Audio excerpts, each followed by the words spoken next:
Hi, everyone, and welcome to this edition of Locker Room Chat, brought to you by the Shannon Sports Museum of Tacoma Pierce County and Rainier Asphalt and Concrete, the #1 asphalt and concrete repair contractor in the Tacoma and Seattle areas. For quality workmanship and top-notch customer service, contact Rainier Asphalt at www.rainierasphalt.com and let them know that you heard about them on the Locker Room Chat. Well, we're very pleased today and honored to have with us as our guest, Joe Stortini, former football and baseball star in the Tacoma area, a teacher, county executive, restaurant owner. He's got a very long resume, and we're going to delve back into some of the memories and thoughts of, the past and the present as well with Joe. And Joe, we're very pleased to have you as our guest today. I want to go back in your history and your family background. First of all, your family, emigrated to the Tacoma area a little over 100 years ago and based here in Tacoma since that time. Tell us about your early family life. Well, I had a great 22 years living in the Hilltop area. My family came over, my dad in 1914 and my mother in 1909. They met here in Tacoma. They're from Porto San Elpidio. I mentioned Porto San Elpidio because it's a main port in Italy on the Adriatic, and I'm chairman of the sister cities in Tacoma now. We're in the process of becoming the 16th city for the city of Tacoma. We've corresponded with the mayor of Porto San Elpidio when my dad was born, and we're going to carry on a relationship and an exchange program during the latter part of this year and next year. So we're excited about that. I have 15 members in the city here on that committee. We have a city council member on that committee to make sure we go through the entire process and are successful. So we're excited about that. I have 2 or 3 in my own family that are on the Porto San Elpidio meeting that can even speak better Italian than me. And he is corresponding with the mayor of Porto San Elpidio on a weekly basis. Well, Joe, tell me about your early life in Tacoma. I know one of the things that kind of touched me was the fact that during researching your background, growing up in this area, you're like so many of us who ended up one of those young kids who ended up picking berries out in the valley. That's where I grew up, and it was one of those things that you hardly bypass. You ended up picking berries whether you wanted to or not. You're absolutely right. I grew up in 23rd and Hosmer Street. I remember going by just the other day, I counted the number of houses and being ready for today's program. There were 22 houses and 14 were Italian. Oh, yeah. If you wanted to live on our block, you had to check with 3 Italians first. But I grew up, we never had a car. We had very, very little money in the house. My mother never did work. My dad did construction work. For Woodward's Construction Company. The company was really great to many of the Italian immigrants that came over from Italy. And during those early days, it was great. The fact that we didn't have anything was super because we had a family that, it was a love family. My mother and dad, I couldn't have asked for better parents than my mom and dad. As I said, we never had a car. We never took on a trip. The furthest I ever went, or my sisters or brother ever went, was to Puyallup to pick berries. And that was a summer thing, and that was our vacation time too. But we grew up with that love around us, and there are 5 of us in the family, and my mom and dad, and we were real active in the community. My activity today really stems from my mom and dad. They were very prominent in the community with the Sons of Italy Lodge and doing a lot of fundraisers when I was growing up. And I joined them, my sister joined them, my 3 sisters and my brother. And it was a real family affair. Joe, for you, growing up in the area and, during that era, what was it like getting involved with ball, whether it be baseball, football, basketball? How did you kind of get those first starts in those particular sports? Well, I really started living on Hosmer Street. I went to Stanley. There was a playfield there, but there was also a Irving playfield that started, I believe it was in 1935.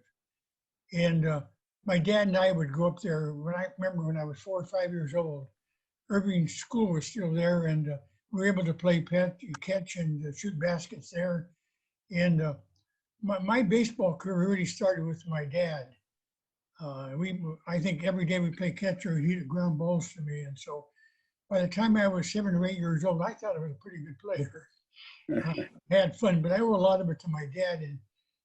And growing up, I was very lucky. I had super coaches. At Lincoln High School, I had Bill Mullen, my baseball coach, and Norm Mayer, my football coach. And I wanted to be like them. And then going to UPS, I had John Heinrich. And so I grew up with surrounding by outstanding coaches. And I knew I wanted to be a coach and a teacher. But much of that, I really owe to my dad. He stuck with me. He never did play ball himself, but he knew how to play catch and he knew how to hit fungo. And that was big for me. Before I talk a little bit more about your growing up in football and baseball, Joe, I know going back to your early years, one of the events that was really a big part of Tacoma in those early years, and it's kind of faded away now, but boy, it was huge during that area, was the Soapbox Derby. And you were a champion of the Soapbox Derby in 1948, I believe it was. Tell us about the atmosphere and surrounding all that time, about how big it was at that particular point. Well, I got involved in the Soapbox Derby in 1948 through my neighbor, Jim Marzano. Jim Marzano's son went on to be a champion. Both his sons, one of them went on to be the national champion. In fact, Jim Marzano was involved with at least 3 people from Tacoma that went on to win the national championship. Huh. I wasn't one of them. I won in Tacoma, but I just won my first race back there and lost by about 3 or 4 inches in the second race. But it was exciting. It was the only trip I had ever taken when I was young, going back to Akron, Ohio.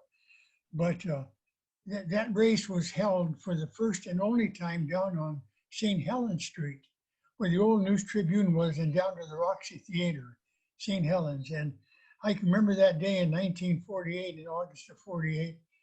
It was rainy, and I was in the 9th grade at McCarver Middle School, and all my buddies that I went to school with were there. And I remember that because of the rain and the fact that they took their jackets off to put it over my racer so it wouldn't get the wheels wet or the car wet. And it made a difference because of the oil that I had in the wheels. They didn't want to mix water with it. But I owe a lot of that credit not only to Jim Marzano, but to my old seatmates at McCarver Junior High School that I still know many of them today. Joe, you went from high school on to CPS, or University of Puget Sound, and I know you still hold one of the school records there, probably more than that, but the one that I'm familiar with is the 5 interceptions in one game. Tell us about your football career at Puget Sound. Well, I played at Lincoln, and the men I played with at Lincoln, almost all of them except 2 of us went to UPS. We got scholarships there. Warren Logan at Lincoln when I was there and went to UPS, and all the others that would turn out to be outstanding athletes, not only at Lincoln, but at PLU. I played against them for 4 years, and that made it even more interesting. I always, when I see them, I mention it, we played them 8 times in 4 years, and I asked them to remember the record, which was 7-1 for UPS. I throw that at them, but no, UPS, a great school. I've been on the Lager board for a long time, and the Lager Hall of Fame. About those 5 interceptions, though, you probably remember Stan Farber. Stan Farber wrote for the News Tribune. He carried all the UPS games. And the first time I was heard that I made 5 interceptions when I read it in the paper. I see, I was also the quarterback at that time too. And I'm wondering sometimes, I think I had 4 interceptions, and I think Stan got one of my interceptions from quarterback mixed up with him, but I'm not really sure. But first time I read it, then it was in the record book at 5, and I never really spent much time checking into it, but it may be 4-1, but they have down 5, so I'll accept that. Joe, for you during that time too, kind of a era where slow pitch baseball was starting to really come into its own in this area too. There are all kinds of teams in the area. Tell me about the your background in slow pitch baseball and how you kind of got into that. Yeah. Well, in baseball was really dying down in about 1955, 56. Doug MacArthur and I, you know, Doug, we played on the same team at UPS. But Doug started playing slow pitch, and then I started playing slow pitch too. And we played out at Spanaway Park, and we played at Sprinkler Stadium. And I can remember our first slow pitch team. We had a great team. We went through the season undefeated. And the second year, had the same team, and more teams were coming into playing slow pitch. We had to give 5 runs to start the game, and it was that way for a long time. It was an agreement that Mark Blau came up with, and it was a good agreement because we had, I think, some ringers on our team. We had guys that played a lot of baseball because baseball was dying out, and we hit the long ball. We had good defense, and in fact, we went back to Ohio and played in a national tournament. We didn't take first. We went back there playing the big ball. You know, we used to have the 14-inch ball when it first started. We got back there, and it was the 12-inch ball, and it made a big difference. And we end up winning 2 games, but losing our 3rd game. But we had a lot of fun. But slow pitch was really popular. I started playing slow pitch after playing baseball at UPS for 4 years. And from 1955, with the exception of the 2 years I was in the service, I played slow pitch every year. I sponsored the team every year. We had always a good team. I want to say we won the championship almost every year, but I don't really remember. But I know it was a good team. We played at Peck Field. We had people like Jack Johnson, Dale Bloom, and guys that hit the long ball. And at Peck Field, the fence wasn't very far. And we hit the ball into the bus station there quite often. But those were great years. I sponsored all the teams. My names of my team, my first team that I sponsored was called Senator Joe's. My second team was called Commissioner Joe's, Executive Joe's. And then after that, it was called Mama Stortini's and Giuseppe's Restaurant. I coached a team, sponsored a team, and played in the team. And it was really exciting. We played every year. The nice thing about slow pitch is it's really a way of life. All the wives are involved. We traveled a lot. When I joined the Seattle group, we traveled a lot, and so we met a lot of people. And we still get together quite often. Almost every month we get together somewhere and reminisce about slow pitch, even though we aren't playing very much in the last couple of years because of the virus. Yeah. But it's been a big part of my life. It's a good thing for families to travel and get to see the whole country.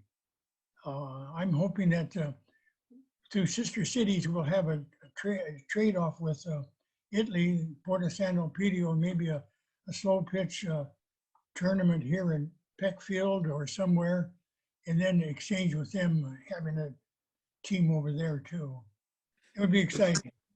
We're jumping ahead a little bit in your baseball career, but Emerald City 65 senior slow pitch team won the championship. This is, again, stepping ahead a little bit in baseball for you, but you were named the tournament's most valuable player. So you have had a big impact in the slow pitch world in Tacoma for a long, long time, including now, you know, as a restaurant owner and sponsoring a team yourself, but still being a part of it, the slow pitch over 65s. Yeah. The first World Championship we won was in Chicago. I was with the Emerald City team. That was the Seattle team but the first one was 1998. And we had a very, very good team.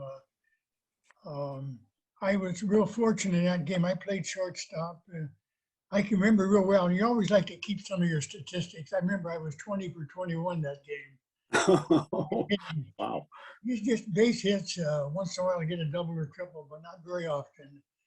But it was fun. We played good defense, and that's really the key in slow pitch. If you play good defense, you're going to be a tough team. You know, we joined the Seattle group in 1998 and played there. We were in the 55 and over league, and we moved up from 55 to 85 all during those years, and we still had a pretty good record. And that's what really helped us. We played for example, when we won the World Championship the last time in 2013, we were playing 55, 60-year-olds. So we went into the tournament, we were playing 80-year-olds, our own age, and we breezed through and won 7 straight games. But we were lucky. We won 5 world championships. Just a great bunch of guys and wives that traveled together. As I said, when I opened Giuseppe's restaurant, once a year we'd get together and reminisce about the whole season. And we're still doing that to an extent today too. Joe, after your schooling and athletic career at Puget Sound, you started your teaching career. Tell us about coming out of UPS and then getting into teaching. Well, my first teaching year was at the school that I went to, McCarver. The principal, Phil Strombo, told me, Joe, I know you're going to get drafted in 1955 into the service, but I want you to come here and stay as long as you can, because when you get out of the service, we'll take you right back. And that's exactly what happened.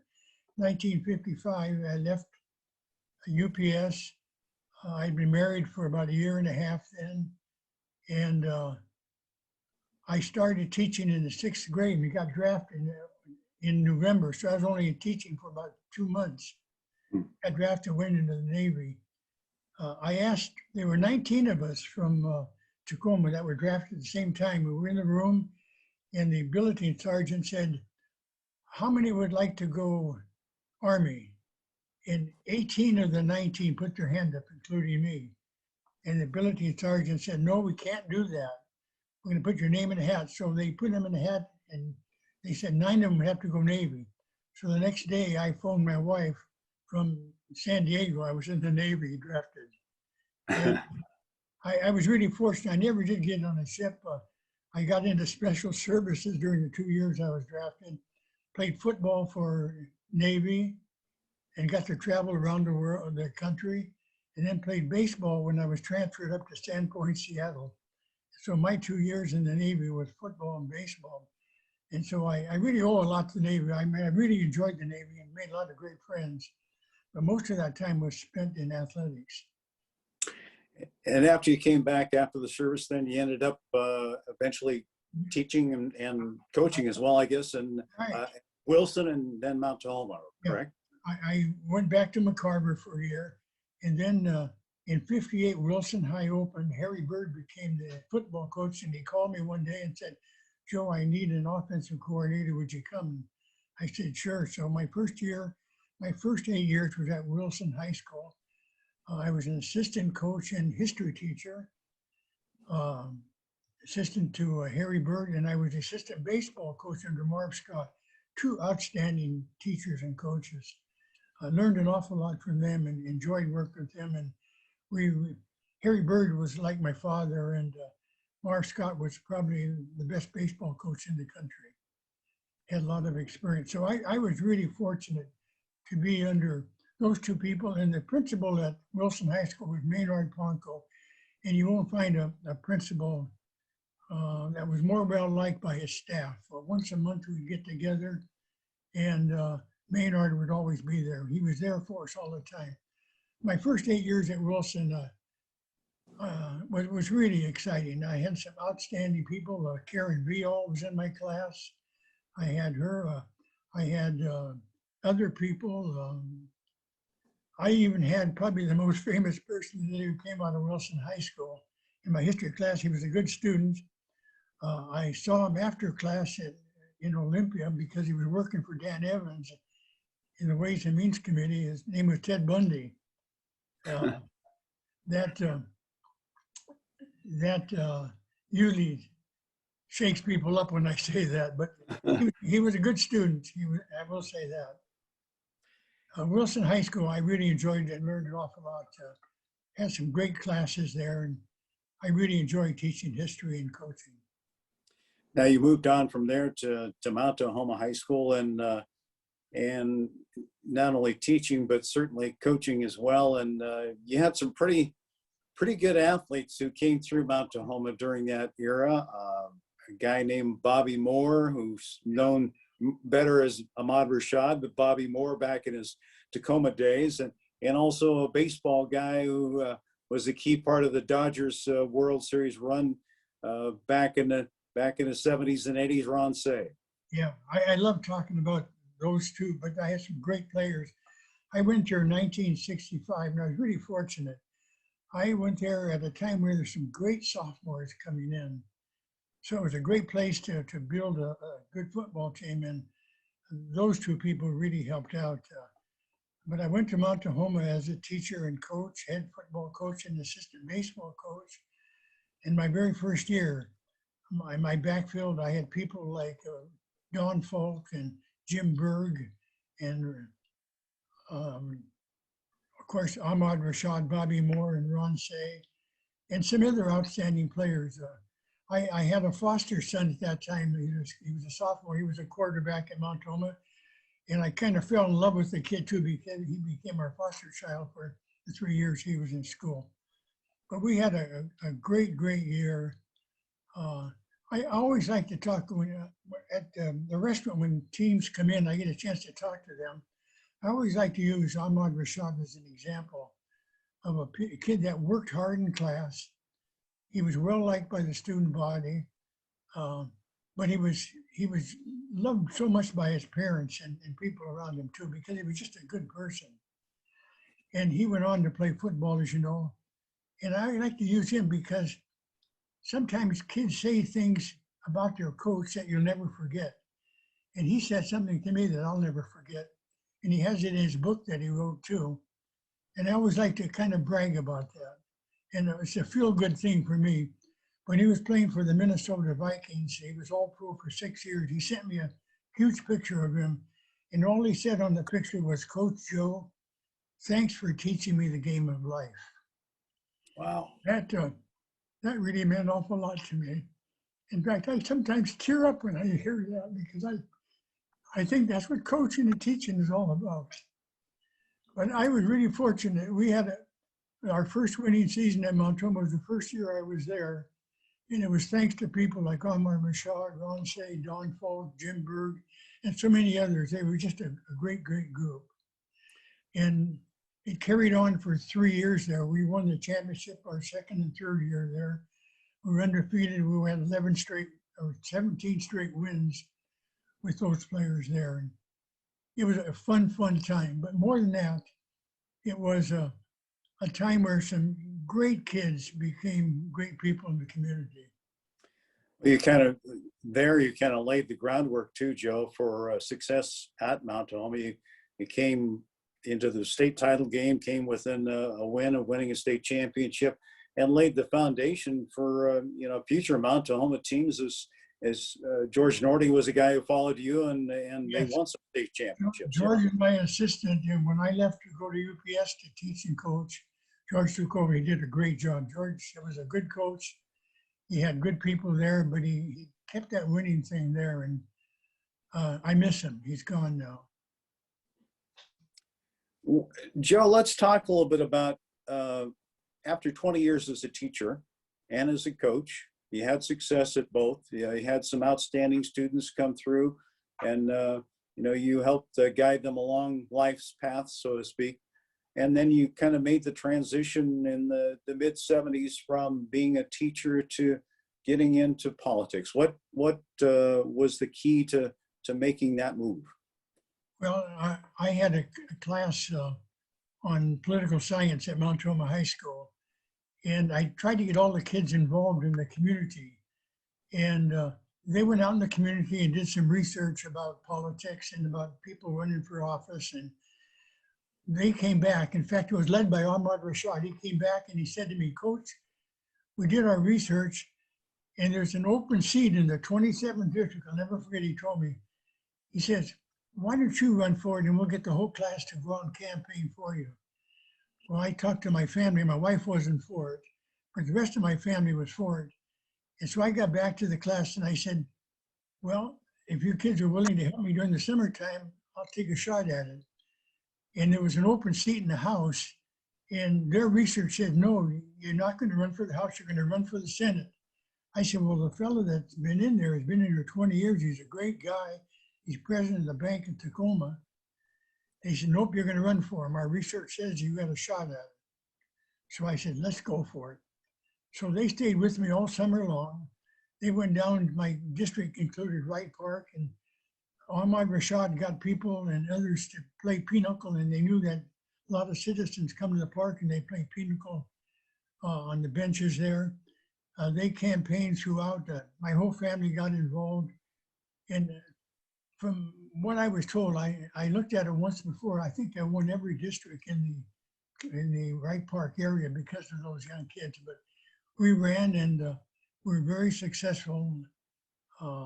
Thanks to, when I see Ahmad, I always tell him,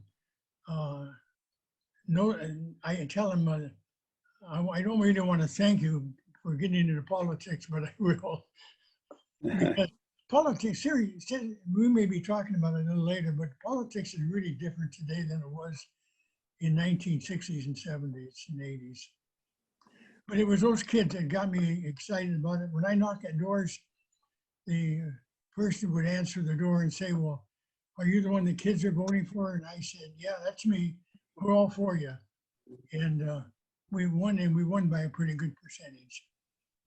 That's interesting you mentioned that, Joe, because it seems so unlike politics these days. But I mean, back in that era, it was really a grassroots type of operation when you say the kids were behind you and you're knocking on doors and that type of thing. That's a little bit different than it is now. Oh, very, very much. Just to give you an example, when I ran in 1968, my mom and dad had a Ma and Pa Stortini spaghetti dinner. We made a little less than $3,000. I used that in the campaign. I had money left over. Wow. About $2,500 I spent. That same campaign 2 years ago in the 27th Senate District, the candidate ran, he got 37% loss, but he spent $1.1 million. Oh, that's the difference between 1968 and 2016. Yeah. We ended up spending 2 terms representing the 27th District in the Senate. And then after 2 terms, you decided that, maybe there was a spot for you as a Pierce County executive. I really loved the Senate. Dan Evans was the governor. He was a great guy to work for. And the lieutenant governor was a Democrat. We had a Democrat and Republican. That's the difference in politics then. It shows how well we got along then with the Democratic governor and the lieutenant, the vice president, or I should say lieutenant governor. Lieutenant governor, yeah. Yeah, it was John Sherberg. But they really got along well together. And I want to mention that because I think Dan Evans is a good reason I always use to show you the difference in government today and then. Dan Evans, I was chairman of the Senate Education Committee. And Dan Evans' big thing at that time was Evergreen College. He wanted Evergreen College, and he would come to my office almost every single day. And I let him know that there were a lot of senators that were against it. But he came in for almost a whole year every single day and talked to me about things, and we made amendments and so on to a point where the Senate adopted it, both Democrats and Republicans. And that's the difference between Democrats and Republicans today. They just don't sit down and talk and iron things out. But I loved the Senate. It was fun. My class enjoyed it because every week I had a different kid from Tahoma High School that was a page in Olympia. So by the time I got back to the class, the kids knew about state government much more than before I went down there. And I enjoyed that. But I wanted to get into local government, and there was a lot of, you're talking about the 1970s, and there were a lot of problems in city government and state and county government that was coming to me as a senator. One of the biggest problems was the fact that Pierce County didn't have a personnel system at all. If you wanted to be hired in Pierce County, you had to go to one of the county commissioners. And I just thought that was wrong. You should have a personnel office like the city of Tahoma has, like all other cities have. That was one of the main reasons. Plus, when I decided to run, I found out there was a lot of problems in Pierce County because I had sheriff deputies calling me and saying, they were warning me to be careful because there are a lot of things going on behind the scenes that you don't know about.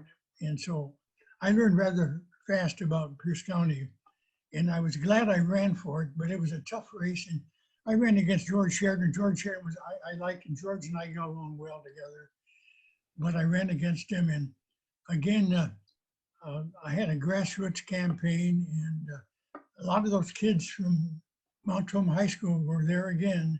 Even though I wasn't at Mount Tahoma High School anymore, they called me and wanted to participate in it. I had kids at Mount Tahoma High School like Steve Kirby, that's in the legislature, Tim Spraggy, was a city councilman. They loved politics and they wanted to stay in politics. So I certainly wanted to be a part of their life at that time. And they certainly helped me in the county commissioner's race. That was a tough race. It was a race where I had to go to court because my opponent said I didn't live in the district, and we won the case.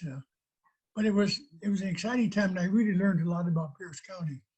And if you lived in Pierce County at that time, you know that a lot of problems took place in the mid-1970s and towards the latter part of the 70s that led to a new form of government, mainly through our sheriff's office and problems that took place. Yeah. Hey, Joe, I probably would be remiss, and I don't know how much you want to touch on this, but during that time in Tacoma, there was, politics. There were a few things going on. There was a scandal at some point, and there were some rumors and some innuendos and some things that were, looked into and that type of thing. It was kind of a difficult time for politicians in this area during the 70s because there were a lot of undercurrents about what was going on with county government. Well, you're absolutely right. And I was right in the middle of the whole thing. When I ran in 1976, as I said, I learned a lot about Pierce County that I didn't really know about as a senator or as a citizen in Tacoma. But one of the first things I did was put a personnel office in, and we got that in 1977, and it's working tremendously today. But in the background, I kept hearing things. I would have sheriff deputies. I can say this because it's the same thing I said when I was the first one to appear in San Francisco in the trial. But a lot of the deputies call me and say, just be careful, Joe. They're going to set you up. They know that you play slow pitch and that sometimes you go to the cloverleaf afterward and have a beer. So I spent the whole summer not having a beer, but having a Coke or a Pepsi at the Cloverleaf Tavern with my buddies. But there were things going on in the background. My first year as a county commissioner was a difficult one. It was a difficult one for the family because my family was threatened. My wife would get phone calls. I had 3 children, and they would call and say, Joe, we know where your children are, and they're not going to make it home, that kind of thing. So I know things were, I got close to a lot of the sheriff deputies that were concerned about the whole thing that was going on. And I knew that something was going to happen. And I remember that it was 1978. I was sitting at home in my home in the North End. And I got a phone call. I was chairman of the county commissioners at that time. And the guy on the other phone, Joe, are you sitting down? And I said, yes. He said, listen, he was a federal judge. He says, we've just picked up your sheriff in Gig Harbor, and we've arrested him, and we're arresting 6 others. And that's the whole thing that started. 7 were indicted. They had to move the trial down to San Francisco, and I was the first one to testify. It was I really learned a lot about the trial system at that time. My attorney was a United States attorney, and he represented me in And he said, "Don't worry, Joe, you're a school teacher. Just go down there and they'll ask you all kinds of questions and just, they'll probably give you a pointer to point at the map and point out the different things." And so I did. He said, "You shouldn't be down there more than 2 hours." So I flew down to San Francisco. I was there for 2 days. Wow. Monty Zemic, no, I'm forgetting my name, but George Janovich's attorney, I can't remember his name now, but he had me on the stand for 2 days, asking me all kinds of questions. One of the questions really had the jury turn and look at me and say, "Oh, what's going on here?" The attorney for George said, "Joe, isn't it true there were 7 people that died and Monty Zemic was one of them?" And he said, "Isn't it true that you knew Monty Zemic on a one-to-one basis?" And I said, "Yes." I said, "Oh boy, now I'm in trouble." Then when my attorney got up, he said, "Joe, what do you mean a one-to-one basis with Monty Zemic?" I said, "Well, when I was going to UPS, we had a barber shop on 6th Avenue, and I was the quarterback, and the barber told me that, Joe, anyone that makes a touchdown will give him a free haircut." So, so I had free haircuts if I was a quarterback in the 1 yard line, they call a quarterback sneak if I needed a haircut. And Monty Zemic was my barber. And the jury just laughed, and that was a front page story the next day. But the trial took place, and all 7 of them were indicted. They spent time in jail, and that led to the formation of a new form of government. Instead of the county commissioner form of government, they went to the executive council form of government, where Bruce Gardner was the first one elected, and he did a great job. Joe, So as you look, I'm sorry, go ahead, Joe. I moved then from a county commissioner to a county councilman. And as you look back at that time, your service there, and what are you most proud of during your term as Sears County Executive, Joe? Well, I think just the 2 things I talked about, the personnel system and the change in the sheriff's office. We went from a sheriff's office that was questionable to a sheriff's office that I think is one of the most outstanding in the United States. And we've had good people in there during that period of time. Paul Pastor were probably one of the leaders in that field that did a great job, not only in Pierce County, but throughout the country as sheriff of Pierce County. Joe, let's talk about your family life now. And after your term as county executive, you got away from that and decided to go into the family business of restauranting. I did. My whole philosophy in life has been from my mom and dad. We always talked about the community, and my slogan when I went to Mama Stortini's restaurant, even when I was in politics, community service, a way of life. And that's, my whole family has always been involved. My sisters, my brother, my aunts, my uncles were all involved in anything that the family did. They were all united together. And when politics was over with, my mother never did want to get into the restaurant business. My dad always did, but my dad passed away. And I said, "Hey, in memory of Dad, why don't you open a Ma Stortini spaghetti dinner place?" And my wife wasn't real happy either, but we were so successful.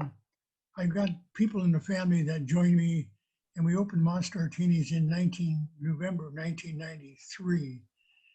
And it was a great place. And people in University Place know I really hated to leave there. It brought tears to all of us at Mama Stortini's. We had a great business there. But more important than that, it really united the old timers and the new people in University Place. They came to the restaurant.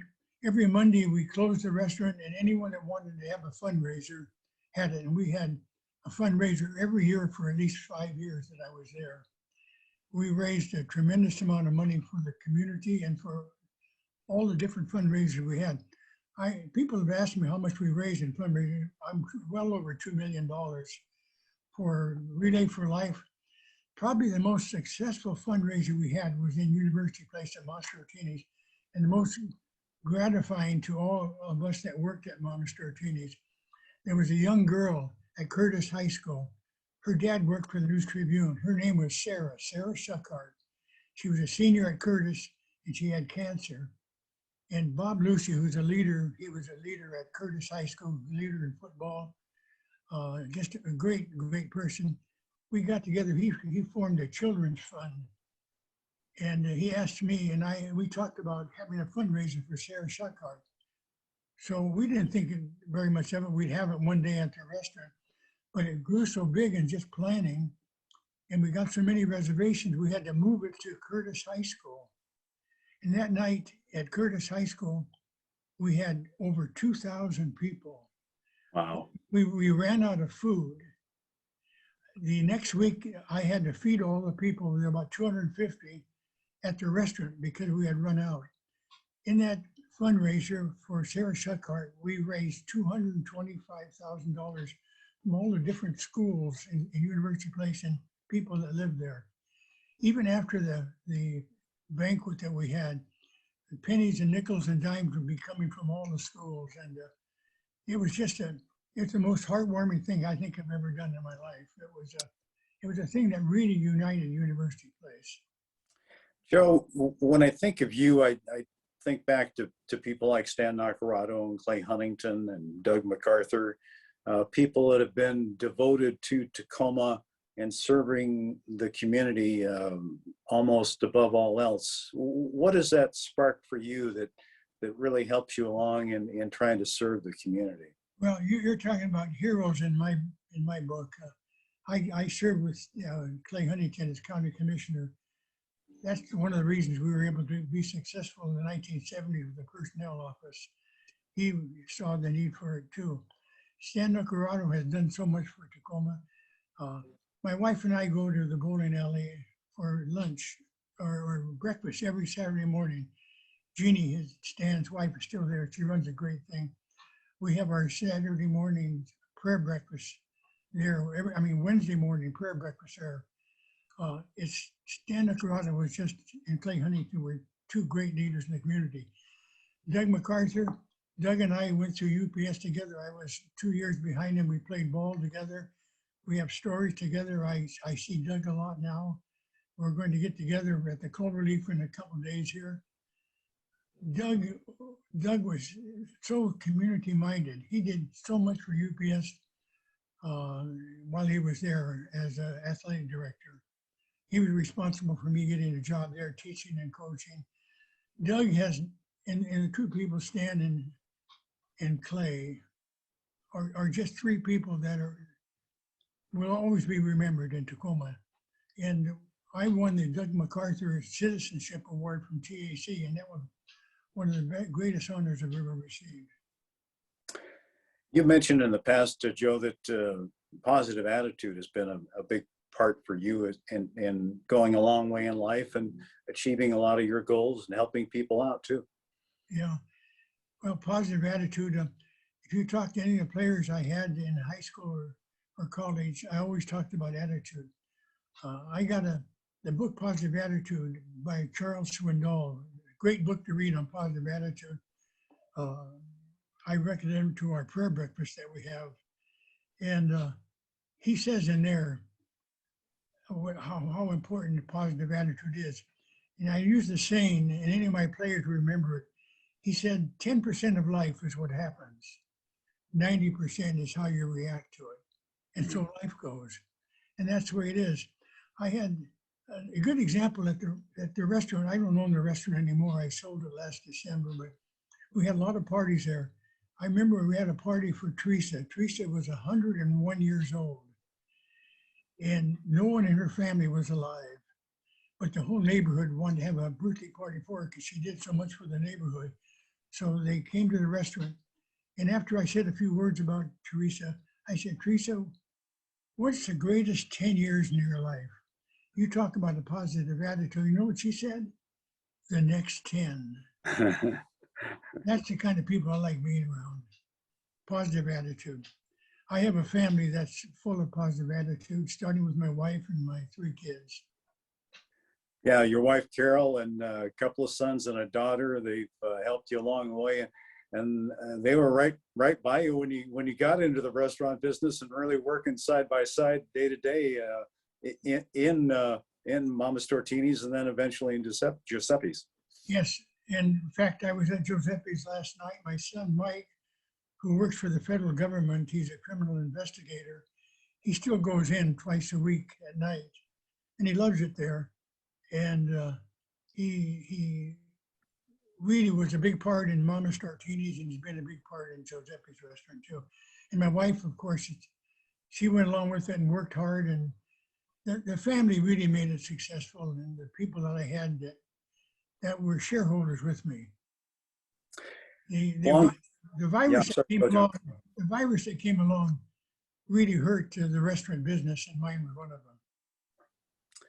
Yeah, it's been a difficult time for anybody in that type of business. I can't imagine the things that you had to go through in the restaurant business over the last year and a half, 2 years, just to survive. Yeah, I really miss it because we had a lot of banquets, and we still had fundraisers. Any night anyone wanted a fundraiser, and we continued fundraisers at Giuseppe's during the 15 years that I had it, up to last December. And the new owners are going to do the same thing too. Joe, for you, among your many other duties, in addition to being a coach, a teacher, a restaurateur, a county executive, but you've also picked up the auctioneering bug along the way. When did that start for you? You've been the host for a number of auctions through the years. You know, auctions are really fun. I still do them now. I'm not as much right now. My son Mike is a better auctioneer than me, and he does a lot of them for different organizations. But it was just fun.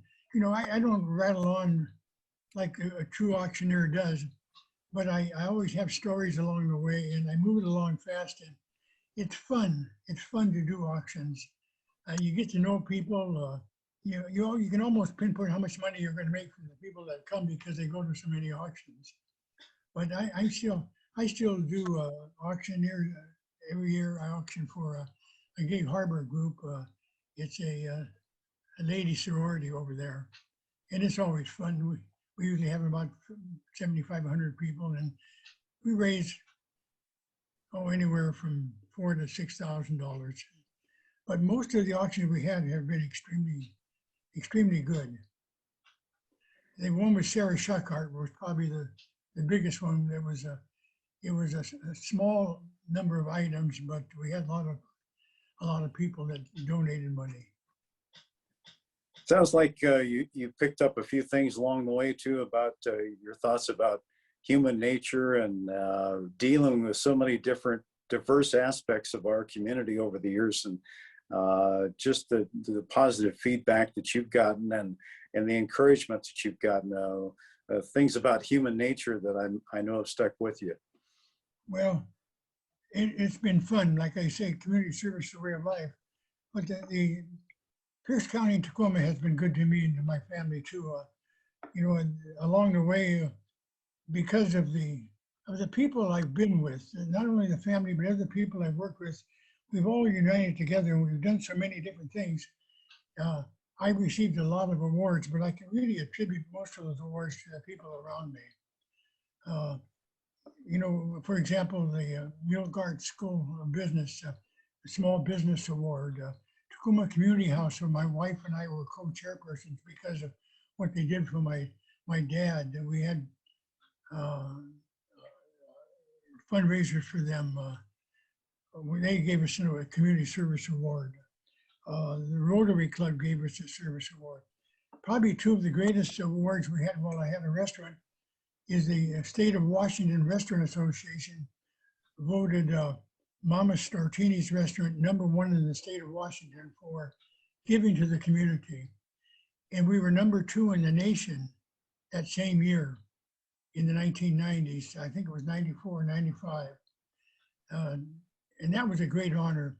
But it's not me, it was the people around me, my family and others that are willing to give to the community. And it's been a fun thing. Joe, yeah, really appreciate so much you spending some time with us and delving back into your thoughts and recollections and memories of the past. It's been great. We really appreciate you doing this today. Well, the pleasure's been mine. Love talking about the past. I hope I have a few years left in the future. I'm spending most of my community time now with Sister Cities, and it's a great organization. Well, we look forward to hearing some news about that association as it continues on, and hopefully as successful as your other endeavors in the past as well, Joe. Thanks so much. Thank you. All I want to say in ending is, whatever you do, fall in love with what you do. That concludes today's presentation. On behalf of Rainier Asphalt and Concrete and the Shannon Sports Museum of Tacoma Pierce County, I'd like to thank our guest today, Joe Stortini, for appearing on today's show. And we'd like to thank you for joining us on another edition of Locker Room Chat. Thanks so much.